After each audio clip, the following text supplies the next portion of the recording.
Wajah Kau Tuhan pendukku besar, sanggup pulihkan keadaanku. Dalam tangan-Mu seluruh hidupku tak akan goyah selamanya. Mari angkat suaramu, mari bersama kita nyanyikan. Kekuatan di hidupku ku dapat dalam Yesus. Dia tak pernah tinggalkanku, setia menopangku. Berseru berharap dalam Yesus. Oh, katakan ajaib Kau Tuhan, pendukku besar, Kau sanggup pulihkan keadaanku. Oh, seluruh hidupku tak akan goyah selamanya.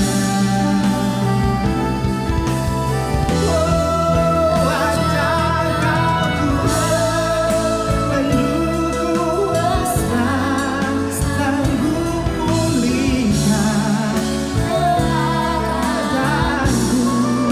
Dalam tangan-Mu seluruh hidupku tak akan goyah selamanya. Ajaib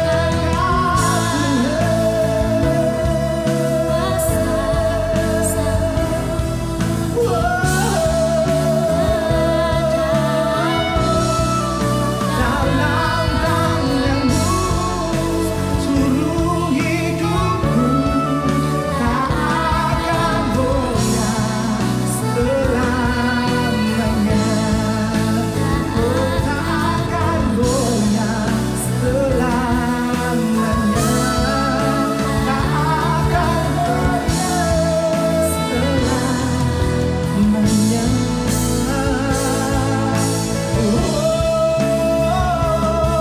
Kau tepati janji-Mu Tuhan.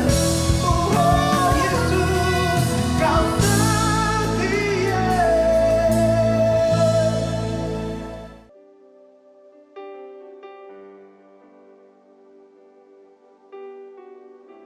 Selamat pagi, bagaimana kabarnya? Saya harap semua dalam keadaan sehat dan baik.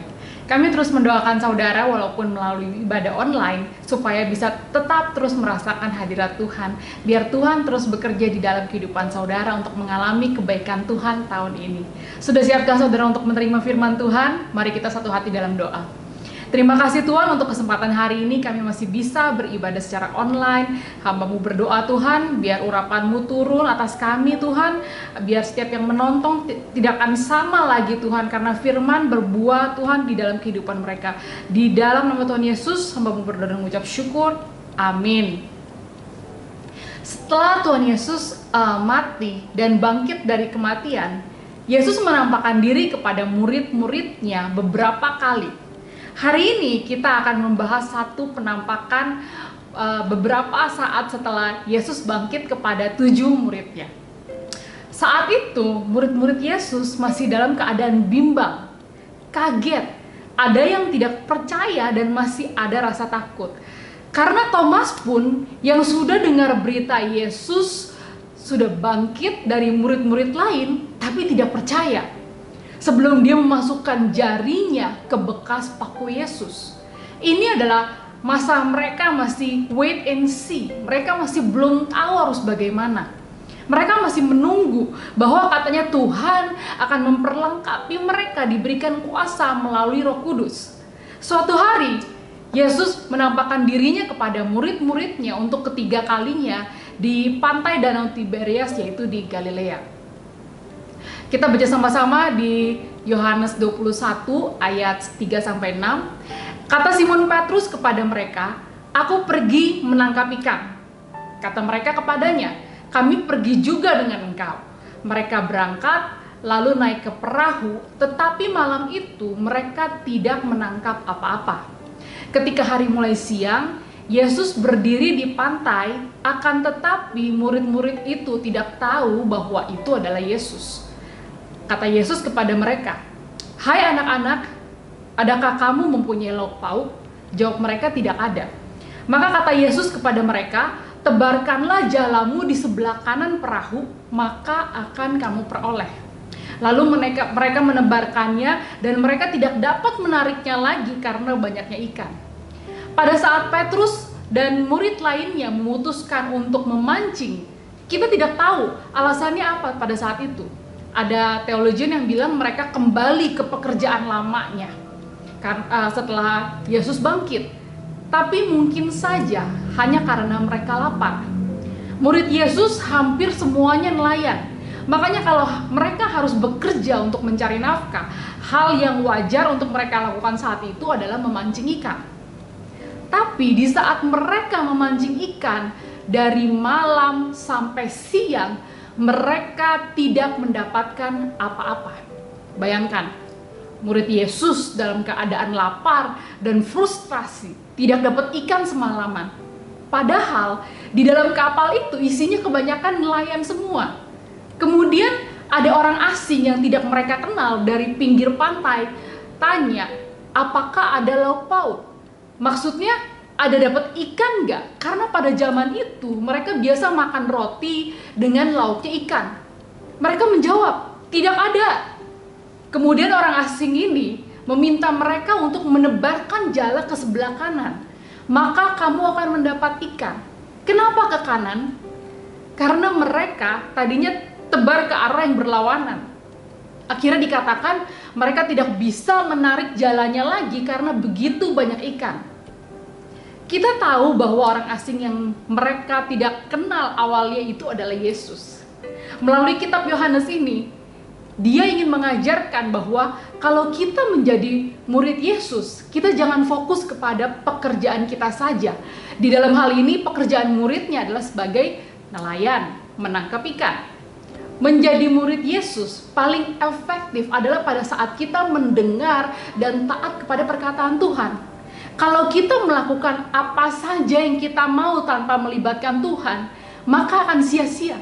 Tidak ada ikan, tidak akan ada hasilnya.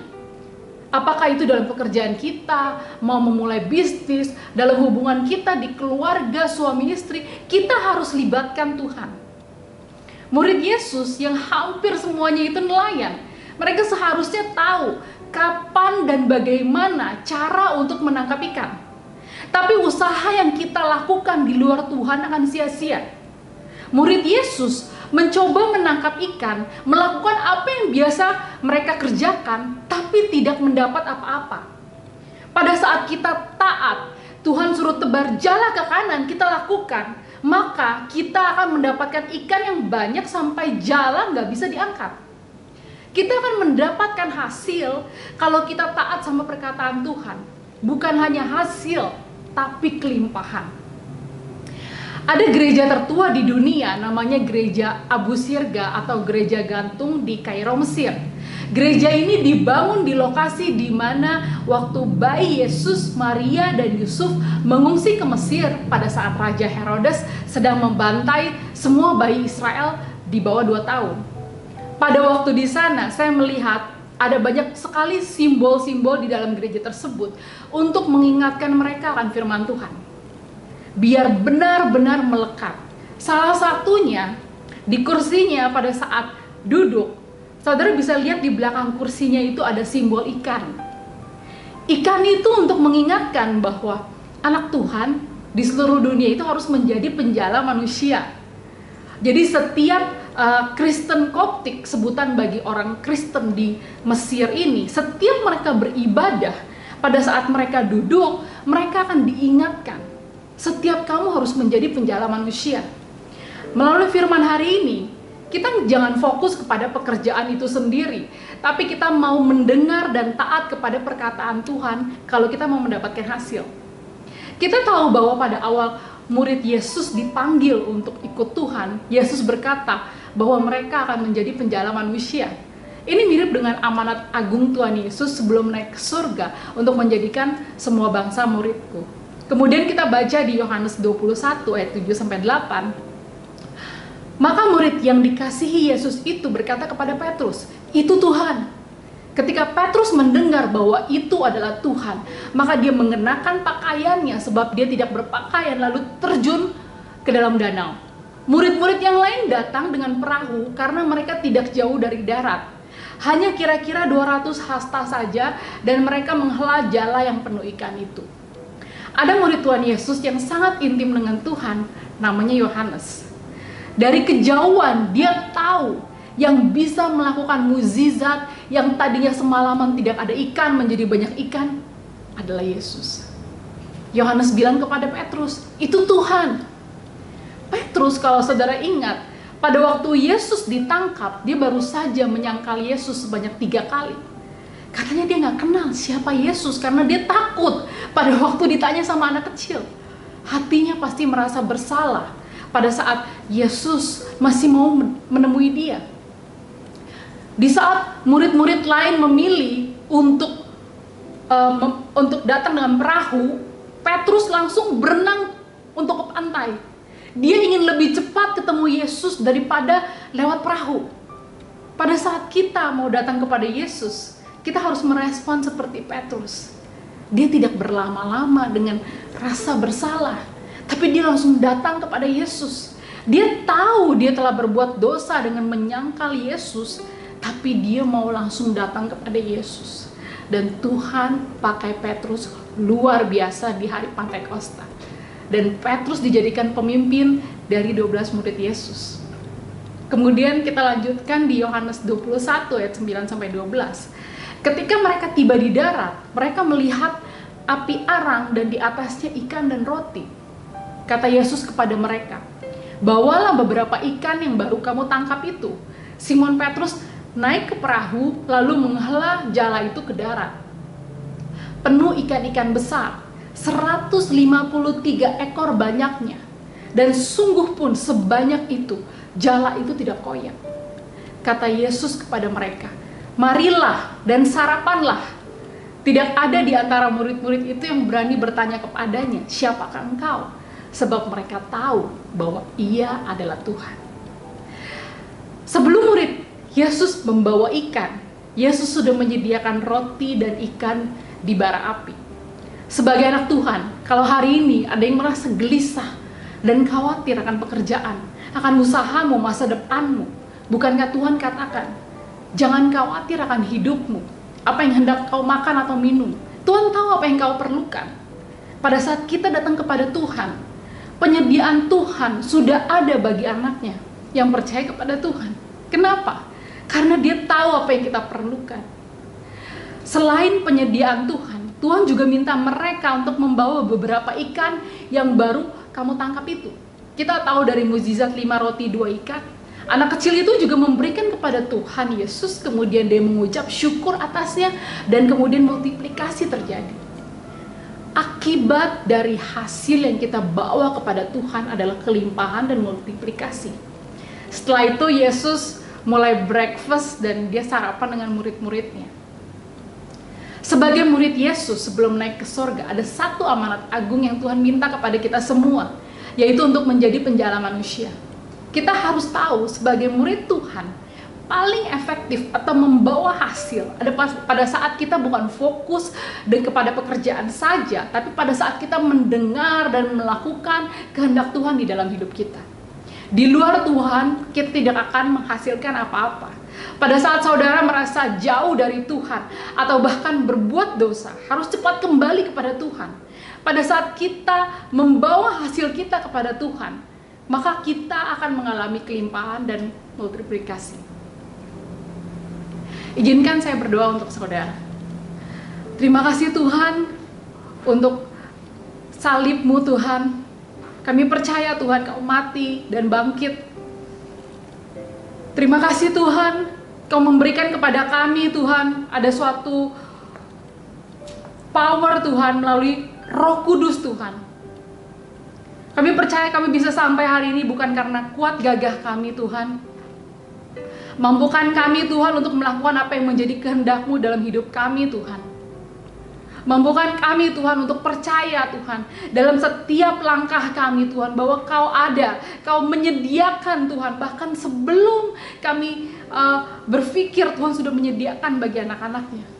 Terima kasih Tuhan, hamba-Mu berdoa bagi mereka yang hari ini merasa gelisah, khawatir, bimbang, biar ada suatu fondasi batu yang kokoh Tuhan, seperti Petrus Tuhan, sehingga Tuhan bisa membuat imannya Tuhan semakin kuat Tuhan, sehingga apapun yang mereka alami, apapun yang terjadi dalam hidup mereka, iman mereka tidak akan goyah Tuhan.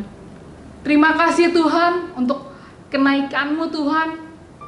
Kami percaya Tuhan, Kau berkuasa atas sorga dan bumi ini Tuhan, dan tidak ada hal yang mustahil bagi Engkau, bagi anak-anak-Mu yang terus berharap kepadamu Tuhan. Biar ada suatu berkat, sukacita, damai yang senantiasa menyertai anak-anak-Mu sampai akhir zaman Tuhan. Di dalam nama Yesus, amin. Terima kasih buat saudara yang menyaksikan pagi hari ini. Happy Sunday, Tuhan Yesus memberkati.